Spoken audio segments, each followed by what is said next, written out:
Grosso merdo, Demon Slayer ou Yamesulaba en version danoise raconte l'histoire de Tanjiro, un petit gaillard qui vit heureux dans la forêt avec ses congénères. Mais vu qu'une famille nombreuse n'est pas trop compatible avec un héros de shonen, on va épurer tout ça. Bien évidemment, le jeune homme est bouleversé de ne plus pouvoir bénéficier des allocations. Contre toute attente, sa sœur Nezuko était encore en vie bien que transformée en démon. Qu'à cela ne tienne, peut-être qu'en la faisant passer pour une personne handicapée, il y avait moyen de gratter quelques bifetons. Mais étant donné que la jeune fille avait du mal à se contrôler, il était plus sage de retrouver celui qui l'avait transformé en loli. Il la trimballe donc dans un panier et se fait entraîner par Tortue Géniale qui lui apprend à découper des rochers. Après quoi il passe l'examen des Genin où il affronte une espèce de saloperie indescriptible.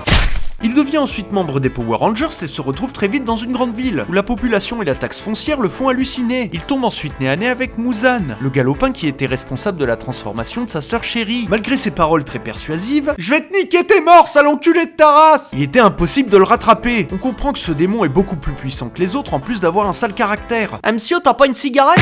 Heureusement, notre roux fit la rencontre de deux démons sympas, Tamayo et Ton Ketchup. Cette femme lui demande de récolter du sang de ses copains pour pouvoir rendre son humanité à Nezuko. Par la suite, des vilains à la solde de Muzan viennent leur rendre visite. Ces deux individus étaient très forts, comme le témoignaient les biceps présents sur les nombreux bras de la méchante. Outre le fait que ça devait être sacrément pratique pour faire la vaisselle, elle pouvait lancer des ballons super vite pour défoncer des maisons et décapiter des gens. Mais notre héros ne fit qu'une bouchée d'aile et de son copain champion de Uno qui lançait des sens interdits. En continuant son périple, Tanjiro aperçut un blond en plein harcèlement de rue. À deux doigts de faire un trade, il fit un petit rappel à l'ordre et emmena l'obsédé avec lui. Le corbeau qui donnait les quêtes indiqua qu'un démon enlevait des gens non loin d'ici. Nos deux compagnons pénétrèrent dans une bâtisse foutrement bien foutue vu que les pièces changeaient tout le temps de place. Giroud rencontra enfin le démon qui était responsable des mouvements de la maison avec ses tambours. Il réussit à en venir à bout avec l'aide d'un homme mi-ours, mi-sanglier et remi-ours derrière. Bien que le contrat fût rempli, Cochonou voulait se friter avec tout le monde, ce qui agaçait quelque peu notre héros. Une fois la bête calmée, un petit repos bien mérité s'imposait. Mais la détente fut de courte durée car une autre merde avait lieu en plein milieu d'une forêt. Et cette fois-ci on n'était pas sur le même niveau de Chanli. Là on avait carrément toute une famille de démons araignées mutants qui décimaient des bataillons entiers. La blondasse tomba nez à nez avec « Oh putain, défonce-moi ça s'il te plaît !»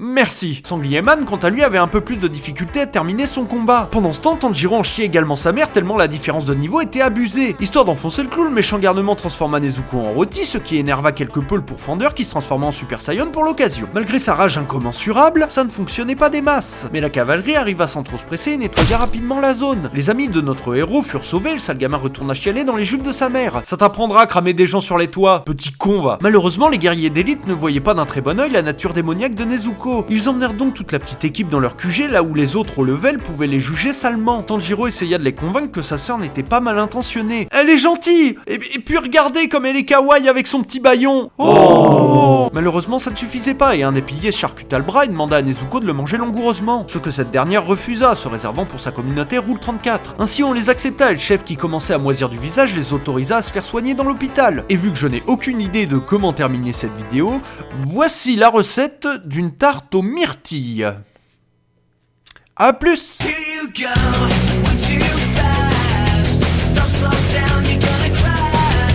Après quoi il passe l'examen des Genin où il affronte une espèce de saloperie indescriptible. J'en ai marre. Malgré sa rage incommensurable, heureusement notre roux fit la rencontre de deux démons sympas.